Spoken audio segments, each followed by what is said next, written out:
ఒకప్పుడు అమ్మాయిల్ని ఎక్కువగా బయటికి పంపించేవాళ్ళు కాదు. అబ్బాయిల మీద కూడా అనేక ఆంక్షలు ఉంటూ ఉండేవి. మీ పిల్లల్ని అలా ఆంక్షల మధ్య పెంచారా, లేకపోతే పూర్తి స్వేచ్ఛనిచ్చారా?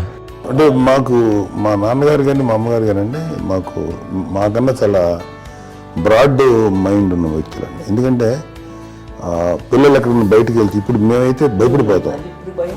మా విజయ్ కానీ మా చిన్న చెల్లి అన్నయ్య నేను అందరం కూడా ఇవాళ ఉన్న పరిస్థితిలో వాళ్ళు ఎప్పుడు భయపడేవాళ్ళు కాదండి. ఎక్కడికి వెళ్తా నీళ్ళని ఇచ్చేవాళ్ళు, లేట్ అయినా అసలు ఏమనేవాళ్ళు కాదు. లేకపోతే ఏదైనా మోటార్ బైక్లు వేసుకున్నాం, లేకపోతే కార్లు ఎట్లా పడితే ఎట్లా సరే ఏమనేవాళ్ళు కాదు. వాళ్ళు తెలియకుండానే మాకు ఒక ఫ్రీడమ్ ఇచ్చారండి.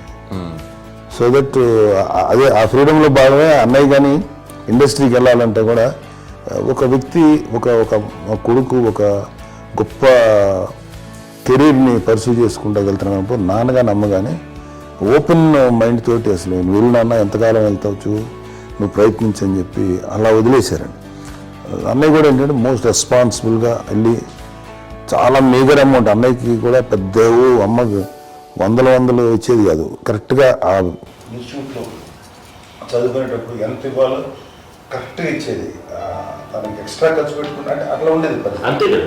అంత జాగ్రత్తగా అన్నయ్య కూడా అంత రెస్పాన్సిబిలిటీగా రెసిప్రోకేట్ అయ్యి చేసి అందువల్ల మా అమ్మ నమ్మకం చూడాలి. మా అమ్మగారి మా నాన్నగారి నమ్మకాన్ని అంటే ఎప్పుడు అది పాడు ఇంత నమ్మకానికి 10 times ఇచ్చాడు.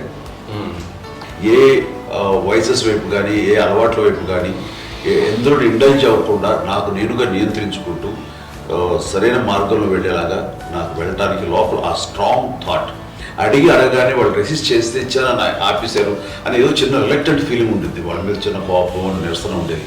వాళ్ళు అలా లేకపోవడానికి వాళ్ళు వెంటనే అడిగిన వెంటనే జాగ్రత్త అనే నిర్ణయం నీది, కానీ జాగ్రత్త అని హెచ్చరిక చేయడంతో నాకు మరింత బాధ్యత తిరిగి గుర్తు తిరిగి నేను నడుచుకుంటూ వెళ్ళాను. కాబట్టి అది నాకు ప్లస్ అయింది వాళ్ళ దగ్గర. అంటే మదర్ అంటే తల్లి అనే కాదు, మదర్ ఫిగర్ ఎవరిచ్చినా సరే నానైనా తల్లితో సమానం అనుకుంటాను. నాకు చెప్పినట్లుగా అట్లాగా అలిసిపోయి వచ్చిన నాకు కాళ్ళు నొక్కుతుంటే నాకు భయం వేసేసేది.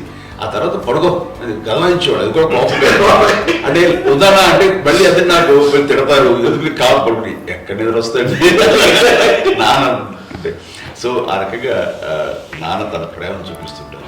ఆ తర్వాత గోండా టైప్లో కూడాను నేను ట్రైన్ కింద వెళ్తుంటే నాన్న అక్కడే ఉన్నారు, రాజమండ్రి దగ్గర ప్రాంతంలో. ఆయన చాలా కోపం చేస్తుంది, ఇలాంటి చేస్తుంటావు నువ్వు, ఏదైనా అయితే ఏంటి అది చెప్పి. ఏం పర్లేదా ఏమవుతుందో అన్ని రకాల సేఫ్టీ అన్ని రకాల జాగ్రత్త తీసుకున్నాం. ఈ రోజు ఉన్నంత సేఫ్టీ అప్పుడు లేదు. అయినా సరే రేపు పొద్దున నీ కొడుకులు ఇలాంటి పరిస్థితుల్లో నీకు తెలిసి వస్తారు అప్పుడు అనేవాడు. ఇప్పుడు ఈ సార్లు నాకు నిజంగానే మగధీర టైంలో గొడవ పెట్టుకుని ఆ రోడ్డు మీద పడిపోయాడు అని అన్నప్పుడు ఆ ఫస్ట్ టైం ఆ ఫీలింగ్ కలిగి.